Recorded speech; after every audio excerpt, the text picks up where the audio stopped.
Good morning. It's unusual for this little climb to be under trees. Is it? What's happened there? Auto pause. Oh, because of the trees. How you feeling? It's a week and, what is it, 8 days after the 167. You said you're still feeling a bit of fatigue. Yeah, definitely. Like, my muscles aren't quite happy to push. Does it feel like a bit of an ache? Yeah, like a deep muscle ache? Just stiff. As soon as I try and put any pressure down, my body's like, nope. It's amazing actually just how, like if you think about it, it was 7.5 hours of continuous riding. I think lots of people can relate that possibly when you feel like you've accomplished something like that, you always feel like, oh, I could press on and you know I can get back into training really quickly. But after an event that you build up to, and you feel like you've put a lot of eggs in a basket for that, it's always worthwhile to take a little bit of downtime after it, because and especially if you're like working, like an average person working. Like I've been back in work this week, full on, and I worked yesterday, so it's always important to err on the side of caution after a big event, or at least a big build up to an event, and take time that your body needs. So lots of you have been asking in the comments, by the way, the last couple of videos have like well surpassed anything that I've ever put up on YouTube, really, and that's all down to you guys clicking and watching.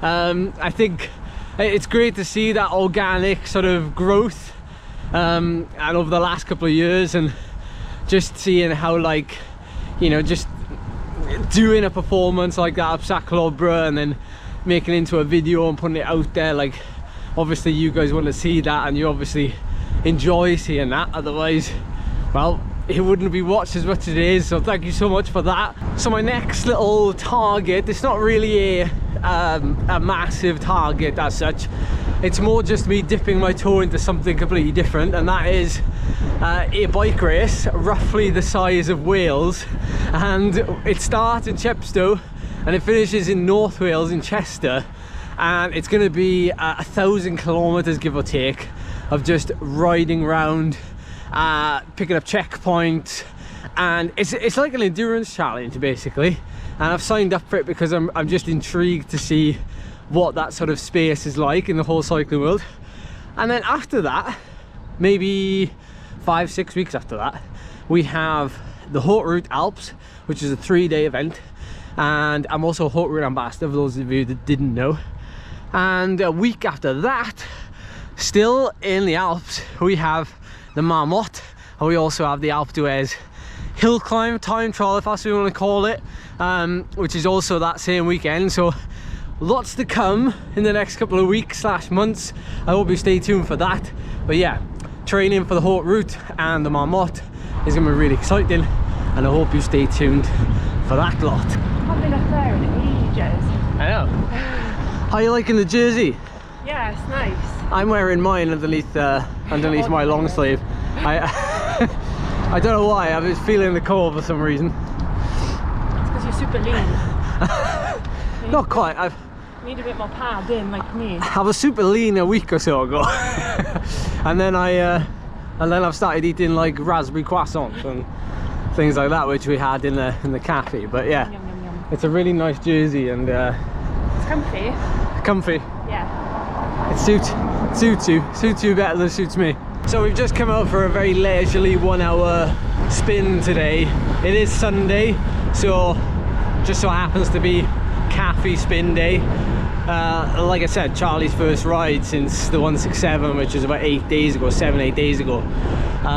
So just spinning the legs. I've been doing a little bit this week. I've been doing a couple of 3-4 rides, a few efforts here and there, but it's more just to gauge where I'm sort of at. It's like I call them like free-for-all weeks, so just do whatever I feel like doing, ride to sensations. It's a little bit old school, but it works for me, and I'll soon start to get back into some sort of structured training again.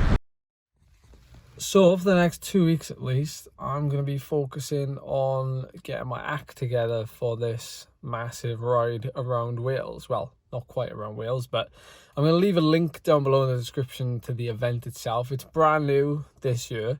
We'll talk more about, you know, the Haute Route and the Marmotte and Alpe d'Huez after I've done this massive ride, so that we can build the hype towards those events as well. So it's quite nice. I quite like to dedicate, like, you know, at least a couple of weeks building up to each event to make, you know, some videos that are actually heading in that direction, so that you, if you ever sort of join and jump in this YouTube channel, you can at least sort of know what to expect. So like, you know, if I'm doing an event, then you know that like in the weeks leading up to that event, there's going to be some videos sort of directed towards it. So you're never sort of left knowing, or not knowing rather, what's next or how I've got to this sort of place. So it's important for like continuity, really, or at least I feel that way. So the next week or so is going to be planning, prep.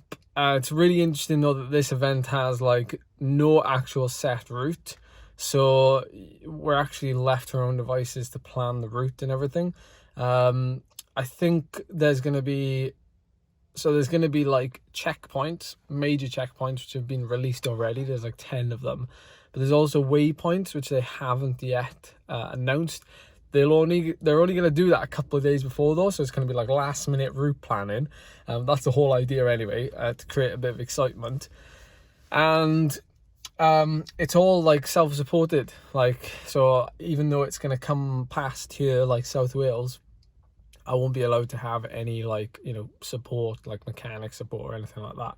You have to kind of fend for yourself, and you can kind of choose however you want to tackle it, whether you want to stop at a hotel or Airbnb, or if you want to, you know, camp in a hedge one night and then stop in a hotel. It's entirely up to you, like what you want to do. So that's why it's kind of nice for me as a first time event in ultra endurance, 1,000 kilometers.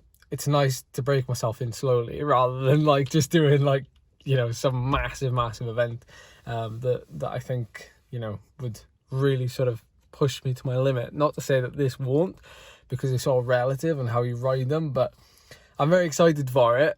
I'm very excited for the unknown, and hopefully it's going to bring some great footage as well, because I'm probably more excited about the fact that it's going around my home country, and I know a lot of the roads, and my sense of direction obviously in my own country is pretty decent, and I know like landmarks, and like I'd be able to read signs in Welsh, so I've got like the upper hand maybe in in knowing things like that, but nobody knows. So that's like, it makes me kind of excited to do something that's like a little bit out of my comfort zone.